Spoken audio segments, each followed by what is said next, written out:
Moolavagu bridge కూలిపోయి ఏడాది గడుస్తున్నా ప్రభుత్వం పట్టించుకోవడం లేదంటూ కాంగ్రెస్ నేత పొన్నం ప్రభాకర్ మండిపడ్డారు. బ్రిడ్జి కూలిపోవడంతో ప్రజలు తీవ్ర ఇబ్బందులు పడుతున్నారన్నారు. రాజన్న సిరిసిల్ల జిల్లా మామిడిపల్లి నుంచి గొల్లపల్లి వరకు పీసీసీ కార్యదర్శి ఆది శ్రీనివాస్ ఆధ్వర్యంలో పాదయాత్ర చేపట్టారు.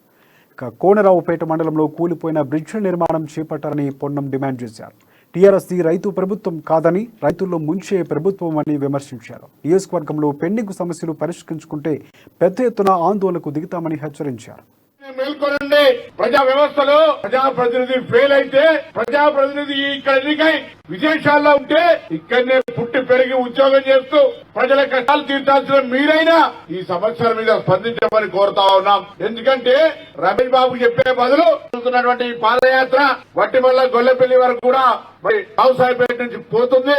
దీనికి సంబంధించి ఒకటే మనం అడుగుతా ఉన్నాం. ఎలా పాదయాత్ర ద్వారానైనా ఈ ప్రభుత్వం మేలుకొని కోనరావుపేట మండలంలో ఉన్నటువంటి చెడిపోయిన రోడ్లు, గ్రామాల్లో ప్రజలు ఎదుర్కొంటున్న ఇబ్బందులు, అదేవిధంగా ఈ మూలవాగు పెంటివాగుపై చనిపోయినటువంటి బ్రిడ్జిల నిర్మాణం వెంటనే చేపట్టే విధంగా ప్రభుత్వం స్పందించాలని కోరుతా ఉన్నా. ఒకవేళ అధికారంలో ఉన్నటువంటి టీఆర్ఎస్ నాయకులు నిద్రమత్తులో ఉంటే అధికారులారా మీరైనా మేల్కొనండి. ప్రజా